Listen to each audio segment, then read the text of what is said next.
بسم اللہ الرحمن الرحیم۔ السلام علیکم دوستو میں آپ کو کرولوس عثمان سیزن 2 قسط نمبر 1 کا مکمل احوال بتاؤں گا۔ دوستو اس سیزن کا آغاز بہت ہی جارحانہ طریقے سے کیا جاتا ہے۔ اس سیزن کے شروع میں ہی عثمان کو بتا دیا جاتا ہے اب تم ایک خاص قسم کے انسان ہو، اب تمہاری جان تمہاری نہیں ہے، تمہارا مقصد اب سے تمہارا نہیں ہے، تمہارا بیٹا تمہارا نہیں ہے۔ عثمان پوچھتا ہے پھر یہ کس کا ہے؟ اسے بتایا جاتا ہے اب یہ سب کچھ قوم کا ہے، مسلمانوں کا ہے۔ اب تمہیں ایک سلطنت کا قیام کرنا ہوگا جہاں مسلمان آزادی سے رہ سکیں۔ عثمان ان سفید داڑھی والوں سے وعدہ کرتا ہے اب سے میری جان میری نہیں، میرا خون میرا نہیں، میرا مقصد میرا نہیں، اب یہ سب کچھ ایک آزاد سلطنت کے قیام کے لیے ہوگا۔ اس ڈرامے کے شروع میں ہی بازنطینی دشمن ایلیکس عثمان کے ہجرت والے قافلے پر حملہ کر دیتا ہے اور وہ کسی کو نہیں چھوڑتا، بچے، بوڑھے، عورتیں اور سپاہی سب کو مار دیتا ہے۔ اس میں بالا خاتون زخمی ہو جاتی ہے اور وہ بوران، احمد اور دوسرے سپاہیوں کو قیدی بنا کر لے جاتا ہے اور راستے میں ان پر بہت تشدد کرتا ہے۔ احمد ایک چھوٹا سا بچہ، اس بچے کو بھی بیڑیوں میں جکڑ کر لے جاتے ہیں۔ جب احمد کو بوران کہتا ہے احمد ہمت سے کام لینا، تم ایک سپاہی ہو اور ان کے آگے نہیں جھکنا، احمد جواب میں کہتا ہے میں عثمان کا سپاہی ہوں، بھلا میں ان بزدلوں کے آگے کیسے جھک سکتا ہوں۔ ایلیکس قید خانے میں احمد کے والد کو مار دیتا ہے۔ جب عثمان قافلے والی جگہ آتا ہے تو دیکھتا ہے بہت سے لوگ زخمی ہیں اور بہت سے معصوم لوگوں کا قتل کیا گیا ہے۔ عثمان گوکتوک سے پوچھتا ہے یہ سب کیسے ہو گیا اور یہ کس نے کیا؟ گوکتوک عثمان کو بتاتا ہے یہ انگول قلعے کے حاکم ایلیکس نے کیا ہے۔ عثمان غصے سے کہتا ہے اس وقت میرے چچا زلجان اور میرے بھائی گندوز کہاں تھے اور انہوں نے حملے کو کیوں نہیں روکا؟ گوکتوک عثمان کو بتاتا ہے بالا زخمی ہو گئی ہے۔ دوسری طرف ایک سرائے میں زلجان اور گندوز کھانا کھا رہے ہوتے ہیں۔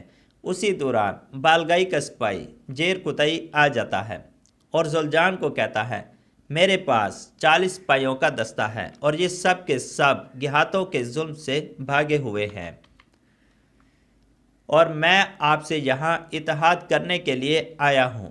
زلجان جواب میں کہتا ہے جو سپاہی مشکل وقت میں میدان چھوڑ کر بھاگ جائے اور اپنے سردار کو دھوکہ دے میں اس سے اتحاد نہیں کر سکتا۔ اسی وقت زلجان کا سپاہی آ کر بتاتا ہے زلجان کو ہجرت والے قافلے پر حملہ ہو گیا ہے۔ یہ دونوں فوراً حملے والی جگہ جاتے ہیں۔ عثمان اپنے چچا زلجان اور گندوز کو کہتا ہے ہمیں فوراً جوابی کارروائی کرنا ہوگی اور اپنے سپاہیوں کو چھڑوانا ہوگا، لیکن زلجان اور گندوز اس بات سے متفق نہیں ہوتے اور کہتے ہیں ابھی ابھی ہمارے سپاہی شہید ہوئے ہیں اور ہمیں سوچ سمجھ کر حملہ کرنا چاہیے، بدلہ ہم ضرور لیں گے۔ عثمان انہیں کہتا ہے ہمیں ان کی فتح کو مکمل نہیں کرنا چاہیے اور فوری حملہ کرنا چاہیے۔ اسی وقت لوہار بھی آ جاتا ہے اور کہتا ہے لوہے پر اسی وقت چوٹ لگائی جاتی ہے جب وہ گرم ہوتا ہے۔ خیر زلجان اور گندوز بھی مان جاتے ہیں۔ عثمان لوہار کو کہتا ہے جتنا بھی لوہا آپ کے پاس ہے ان سب کی تلواریں بنا دیں۔ عثمان ایلیکس کو پیغام بھجواتا ہے کل ہم تمہارے قلعے پر حملہ کریں گے۔ اگلے دن عثمان اپنے سپاہی لے کر حملہ کرنے چلا جاتا ہے۔ جب ایلیکس عثمان کے سپاہیوں کو دیکھتا ہے تو بہت ہنستا ہے اور کہتا ہے عثمان پاگل ہو گیا ہے، کیا عثمان اس چھوٹے سے جھنڈ سے ہم پر حملہ کرے گا؟ کیونکہ عثمان کے مقابلے میں ایلیکس کی فوج کی تعداد کئی گنا زیادہ ہوتی ہے۔ عثمان کی جنگ کی حکمت عملی بہت ہی زبردست ہوتی ہے۔ ایلیکس زیادہ تعداد ہونے کی وجہ سے عثمان کو سنجیدہ نہیں لیتا۔ جو سپاہی اس نے قید کیے ہوتے ہیں ان کو تیروں سے مارنے لگ جاتا ہے۔ جب عثمان یہ دیکھتا ہے ایلیکس جنگ شروع ہونے سے پہلے ہی بزدلی دکھا رہا ہے، عثمان اکیلے ہی اپنا گھوڑا دوڑا دیتا ہے اپنے قید ہونے والے سپاہیوں کو بچانے کے لیے۔ ایلیکس جب دیکھتا ہے عثمان اکیلے ہی ان قیدیوں کو بچانے کے لیے آ رہا ہے، وہ عثمان پر تیروں کی بارش کر دیتا ہے۔ عثمان ڈھال کے ذریعے اپنے آپ کو بچا لیتا ہے لیکن اس کا گھوڑا زخمی ہو کر گر جاتا ہے، لیکن عثمان نہیں گرتا۔ عثمان گرتے ہوئے گھوڑے سے بہت ہی زبردست اترتا ہے اور بھاگنا شروع کر دیتا ہے۔ عثمان پہنچتے ہی احمد کی زنجیروں کو تلوار کے ذریعے توڑ دیتا ہے اور اسے اپنے پیچھے چھپا لیتا ہے۔ تیروں سے بچانے کے لیے جب ایلکس دیکھتا ہے عثمان اکیلا ہے اور اسے مارنے کا بہت ہی زبردست موقع ہے، اور فتح کے نشے میں وہ عثمان کی حکمت عملی کو نہیں سمجھ سکا اور اپنی فوج کو عثمان پر حملے کا اشارہ دیتا ہے۔ اس کی فوج عثمان کو مارنے کے لیے آگے بڑھتی ہے۔ عثمان سکون سے بیٹھا ان کو اپنی طرف آتے دیکھتا ہے۔ جیسے ہی فوج عثمان کے قریب پہنچنے لگتی ہے، عثمان اپنی تلوار کو اوپر کرتا ہے۔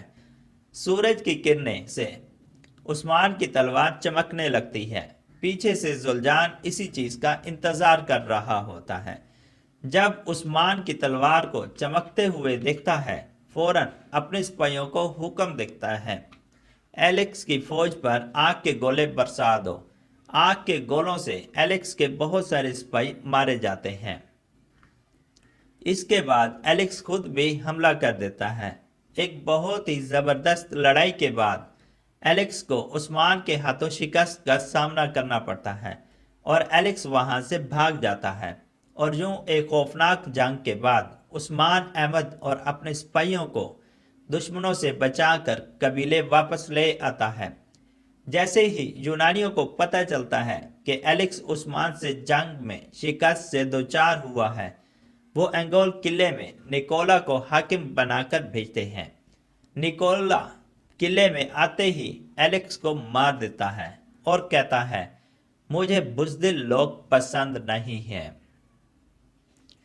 دوستو، ہم سیزن 2 کے مکمل ایپیسوڈ کا آپ کو ریویو دیں گے، اور یہ سننے کے لیے آپ میرے چینل کو ضرور سبسکرائب کر دیں، لائک کر دیں اور بیل کے بٹن کو ضرور دبا دیں۔ اور دوستو، میں آپ کو نے اگر ایچ ڈی ریزلٹ میں یہ ویڈیو دیکھنی ہے تو میں اس کا ریزلٹ ڈسکرپشن میں دے دوں گا۔ دوستو، اگر آپ نے یہ ایچ ڈی ریزلٹ میں یہ ویڈیو مکمل یہ ایپیسوڈ دیکھنا ہے تو میں ڈسکرپشن میں اس کا لنک دے دوں گا، آپ اس لنک پر کلک کر کے آپ اس کا مکمل ایپیسوڈ دیکھ سکتے ہیں اردو زبان میں۔ Please subscribe my channel. Thanks for watching my video.